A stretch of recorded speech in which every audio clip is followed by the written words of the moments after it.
how to recreate artwork by Renaissance artists in the 1920s and 40s. As you see, I am beginning with a pencil, very light touch, a placement of the title, which will be called The Chronicle of the chosen artist, which will be Robert Riggs.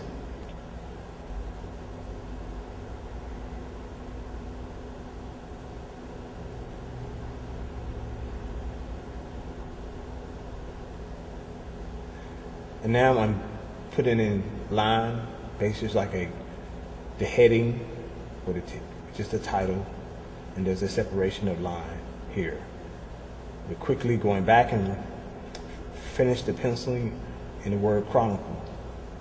And this is a very quick gesture of a rendering, which now you see just the original drawing by Robert Riggs.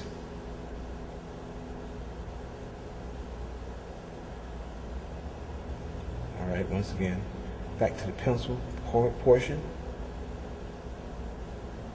and just moving very quickly, because you don't want to waste a lot of time, because you will eventually, during the painting process, will change a lot of things. And now we see his name is fully finished.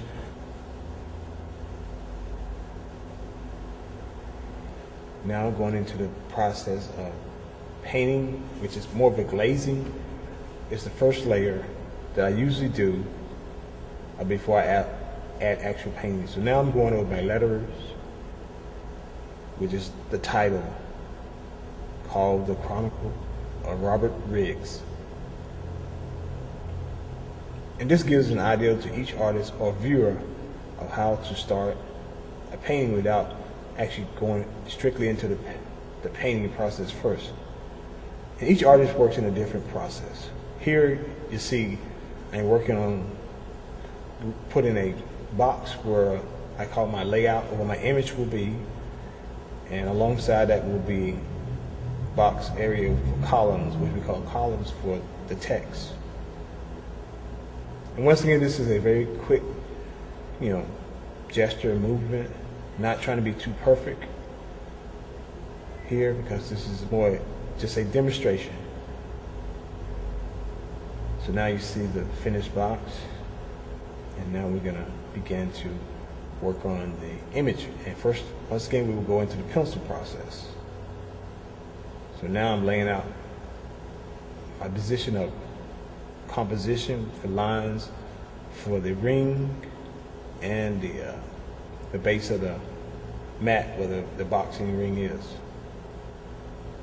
So this is very faint at the moment, but as it moves farther along, you will begin to see where the lines and the placement of lines and the angles of lines are, because that's very important. So to be able to see and match angles,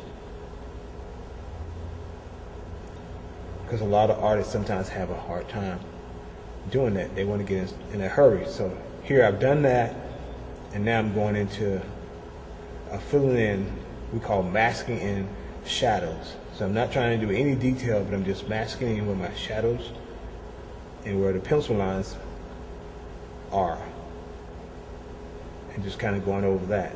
So this is a very quick rendering without a lot of thinking, just looking at the original drawing and following the pencil lines. And the pencil lines are, there's no detail, they're just quick outlines of placement, and I'm just going to do a repeat of that with the paint. And as I do that, then I fill in where my shadows, lights and dark areas are. And you'll notice how quickly this is done. But at the same time, I'm still concentrating on placement, where the light coming, direction of light is coming from. And any corrections that I choose to make, I can make at this point, but it's not the final corrections. And here we are again, making a border around the layout where the image is. And this is just a very quick process at the same time, because you don't want to spend a lot of time because before this particular project, for the New Voices, where other kids will follow this particular project and create their own, we don't want them to spend a lot of time on drawing. We just want to get their placement quickly and make it fun. So this is a fun process. And you see we're still doing a little bit, we're moving into a little bit of detail, but not a whole lot. So it's still considered placement. And also you will find some artists will call this positive and negative space. Basically what this is considered in other artists' formats. And just capturing the likeness and the movement and the feeling behind this actual painting, as though you were actually there during this particular match.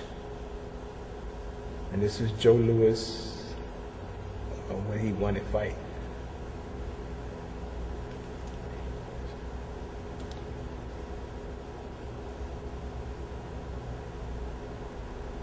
Okay. Now we start light with a very thin wash, and then we go into some thicker paint just to make the shadows contrast different. And then this is in acrylic, so it's going to dry fast, so you can actually go over it to get darker and darker. And this is on watercolor paper. So a lot of artists will use acrylics as a watercolor, so they can also create layers. And here you see we have, finished the drawing, and we're going even more into the other images and filling in the shadows here. Once again, it's very quick. A lot of it just masking it in and then coming back. Once you get to a point in your career, you're going to be able to not have to actually draw with the pencil, but draw with the paintbrush. But this takes time and practice. So this is not something that a beginner will just start out doing. This is something that takes years of practice and patience. And at the same time, once again, I say, always have fun.